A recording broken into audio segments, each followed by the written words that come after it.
আসসালামু আলাইকুম। তো এই রমজান মাস আজকে আমার 7ই রমজান শেষ, 8 রমজানে পড়বে। তো বাসায় হঠাৎ আমার বাবা মা চলে আসছে। তো বাসায় এর মধ্যে কী রান্না করব। তো রাতে আমি আজকে ব্রয়লার রান্না করতেছি। বাসায় তেমন কিছু একটা নেই মাছ ছাড়া। তো ব্রয়লার তো সবাই আপনারা খেয়ে থাকেন, কিন্তু আমার বাসায় ব্রয়লারটা আমি খুব একটা রান্না করি না, এটা আমরা খাইও না। আমাদের বাসায় দেশিটাই বেশি চলে। তো আজকে যেহেতু দেশি নাই, তো আজকে আমি কি রান্না করব, তার জন্য আজকে ব্রয়লারটা দিয়ে চালাইতে হবে। তো ব্রয়লার আমি কিভাবে রান্না করি সেটা আজকে আপনাদের সাথে শেয়ার করব। তো আমি এখানে পেঁয়াজ দিয়ে দিলাম। আর সবসময় আমি জানি যে মুরগি মাংসে পেঁয়াজের পরিমাণটা একটু বেশি লাগে, বিশেষত ব্রয়লারে। আর এই দেখতে পাচ্ছেন স্লাইস করা, এগুলো আমি টমেটো দিচ্ছি। আমি সব সময় একটা জিনিস খেয়াল রাখছি যে আমি যখন মুরগি মাংস রান্না করে আমি টমেটো দিই, সেটা আপনারা খেয়াল করছেন কিনা আমি জানি না, বা আপনার সাথে এই টিপসটা শেয়ার করা হচ্ছে কিনা সেটাও আমি জানি না, হয়তো আমার খেয়াল নাই। আর ব্রয়লারটা আমরা আগে খাইতাম, যখন থেকে শুনছি এটার মধ্যে ব্যাকটেরিয়া বেশি, তখন থেকে এটার মধ্যে একটা অনীহা চলে আসছে, খাওয়া হয় না। তো আজকে যেহেতু আবার নিয়ে আসা হয়েছে, তার মধ্যে টমেটো দিয়ে দিলাম। টমেটো দিলে ব্রয়লারের গন্ধটা থাকে না, আর একটা সুন্দর স্মেল আসে, খেতেও ভালো লাগে।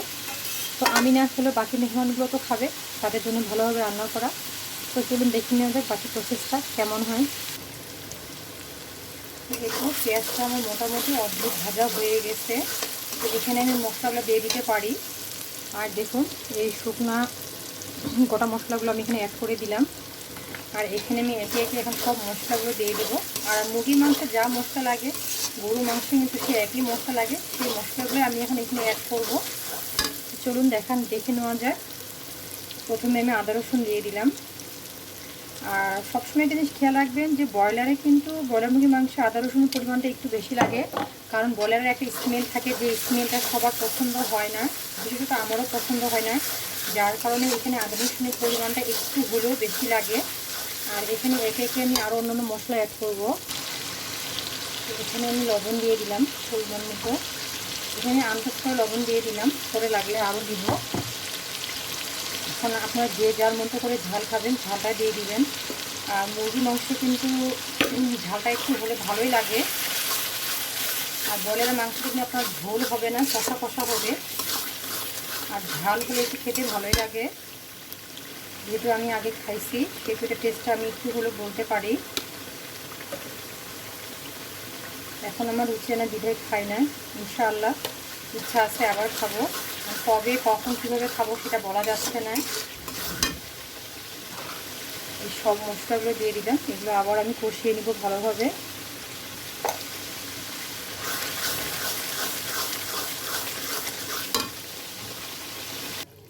তো এই তো আমার ব্রয়লার মুরগি, এটা আমি এখন ঢেলে দিলাম। মশলাটা খুব ভালোভাবে কষানো হয়ে গেছে। আর এই যে আলুটা আমি দিই কী জন্য, আলুটা আমার খুব একটা ভালো লাগে না, কিন্তু আলু আমার ছেলেদের খুব পছন্দ, তার জন্য আলুটা দেওয়া হয়। এটা আমি খুব ভালোভাবে কষাতে হবে, এখানে কোনো পানি অ্যাড করা যাবে না। আপনারা কে কীভাবে খান অবশ্যই আমাকে কমেন্টের মাধ্যমে জানাবেন। আর আমার রান্নাগুলো যদি ভালো লাগে থাকে অবশ্যই লাইক কমেন্ট শেয়ার করবেন। আর আমার ইউটিউব চ্যানেলে অবশ্যই সাবস্ক্রাইব করে দেবেন। তো আমার রান্নাটা দেখার জন্য আপনাদেরকে অসংখ্য অসংখ্য ধন্যবাদ। বাকি দেখে নেওয়া যাক কী হয়।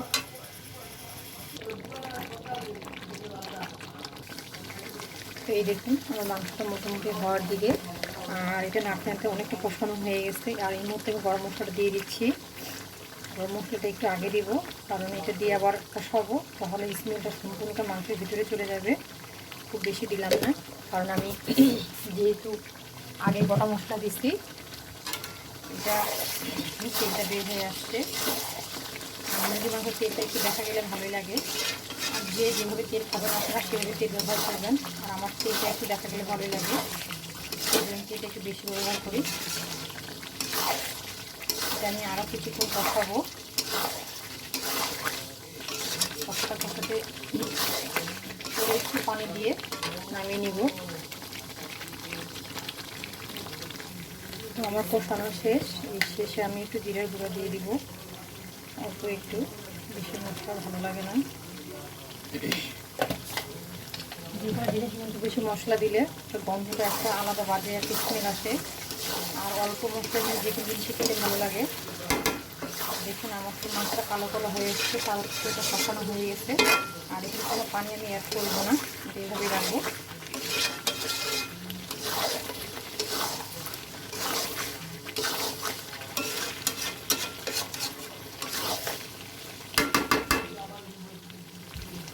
তো আমার রান্নাগুলো যদি ভালো লেগে থাকে অবশ্যই লাইক কমেন্ট শেয়ার করে দেবেন। তো আমার রান্নাটা দেখার জন্য আপনাদের অসংখ্য অসংখ্য অসংখ্য ধন্যবাদ। ঠিক আছে, আল্লাহ হাফিজ, আসসালামু আলাইকুম।